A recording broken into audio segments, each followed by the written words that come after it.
Welcome back to another deep dive on the Reset Rise Midlife podcast. I'm your host, Coach Sabrina Woods, and today I'm inviting you into a space of truth, tenderness, and transformation. Because sometimes the hardest shifts don't happen on the outside. They happen when you try to be different in the same old environment, especially with family. Let me start with a story that felt like a punch in the gut. Not just because of what happened, but because of what it represented. My husband and I had been looking forward to our first holiday alone in our home. After years of instability, grief, rebuilding, this wasn't just about skipping a family event. This was about anchoring into peace. It was about showing ourselves that and each other that we could choose something different. Intimacy over obligation, intention over tradition, and we had talked about it for weeks. The meal, the music, the vibe. We both needed this. And then out of nowhere, he got a phone call. A family member invited us last minute to a gathering. And before I can even take a breath, he said yes. He didn't ask me. He didn't stand up for our plans. He just agreed automatically. And in that split second, the sacred plan that him and I made felt erased. He didn't do it to hurt me, and I know that. He did it out of loyalty, out of obligation, and maybe even guilt. Those old survival responses don't just vanish when you start healing. Sometimes they whisper louder than your new voice. Still, the sting was real. And then the next thing you know, him and I, we were in battle. We raised our voices. Emotions were running high. Both of us hurting and not fully understanding why. We understood that getting upset with each other doesn't fix it. That fighting doesn't dissolve the deeper issue. The truth is, we both needed something that night. I needed to feel like our plans mattered, and he needed to feel like he wasn't betraying his family. But here's the thing. If honoring one need means abandoning another, especially your own, there's a wound under that. Sometimes we have to speak up.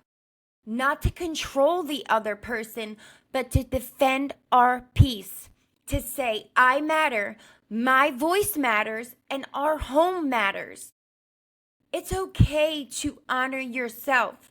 It's okay to need what you need. And it's more than okay to say, not this time.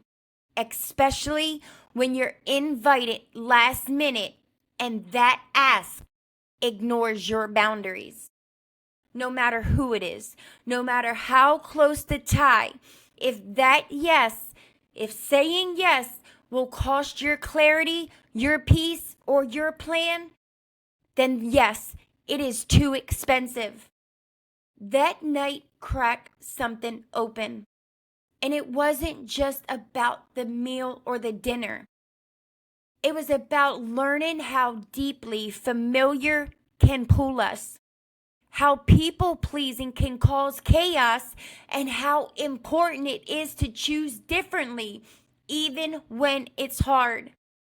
And that's what today's episode is all about. When we're back in familiar environments, our nervous system takes the wheel. We shift into the role we used to play to stay safe, quiet, agreeable, defensive, people-pleasing, avoidant, whatever helped us cope. This isn't familiar. This is survival. Your body is not betraying you. It's protecting you.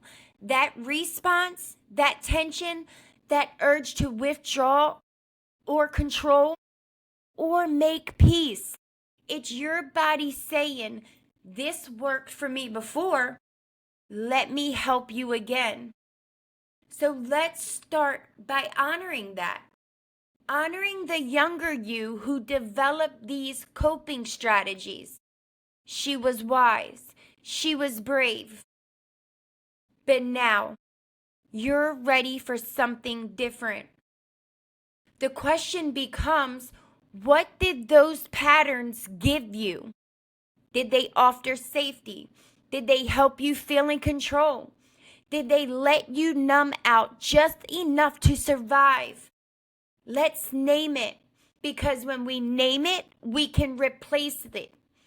Not with judgment, but with gentler alternatives that meet the same need. Maybe instead of silence, you choose to speak truth calmly and firmly. Instead of people pleasing, you choose boundaries with love. And instead of controlling, you choose surrender and self-trust. We build sustainable self-care by creating habits that respect the wisdom from our past and the vision for our future.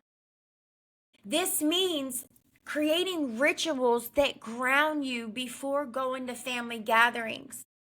Practice boundaries like, I'm not available for that conversation right now. You can also have a post-visit decompression routine. Instead, journal, go walking, call a trusted friend. Self-care isn't about just bubble baths and candles. It's honoring your nervous system. But I have to tell you, healing doesn't happen in isolation. And you're not weak for needing others. I remember one of my clients, a woman who had carried the weight of a strained mother-daughter relationship for decades. She always believed that she had to manage everything alone, that asking for help was a sign of failure. But when she finally joined a small circle that I facilitated, she realized that her story wasn't unique. And that realization alone shifted something inside of her. The connection she found with others going through similar struggles helped her. She felt seen for the first time in years. That support gave her the courage to set those boundaries and speak up. Community became her catalyst for change. I know a lot of you ladies hear me say the people we surround ourselves with matters just as much as the language we use. So if you've ever told yourself, I should be able to handle this on my own, I want to remind you that you don't have to.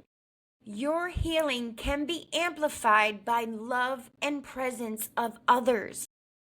You are human, and that humanity is a need for others. If you need help building a support network, look for your people, the ones who hold space without judgment, who don't require you to shrink or perform, and who sees you for who you are, and they celebrate your growth. Sometimes that could be a coach. Sometimes it's a friend. But sometimes it's a group of women walking that same messy, beautiful midlife journey. Find those safe places. Share your story. And when you feel that voice inside saying, I don't want to bother anyone, do it anyway. Ask for help anyway, because you deserve support. In every episode, I leave you with some either affirmations or incantations, whatever works best for you. For me, incantations work better because I really feel my nervous system believe what I'm saying. So the first affirmation for today will be, I honor the patterns that kept me safe. I release what no longer serves me.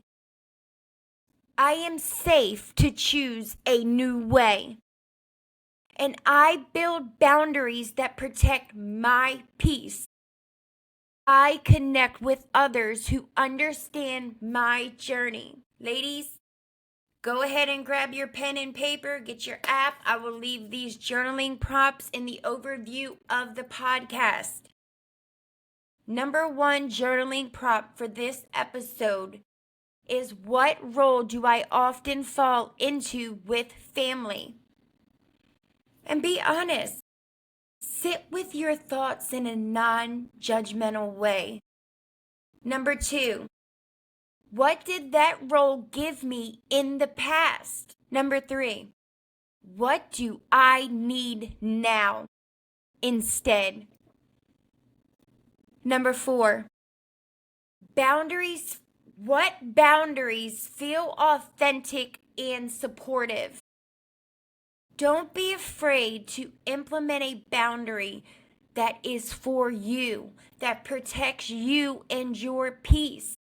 We are no longer people pleasers. We are no longer shrinking ourselves for people who are committed to misunderstanding us. Number 5, who are my safe people?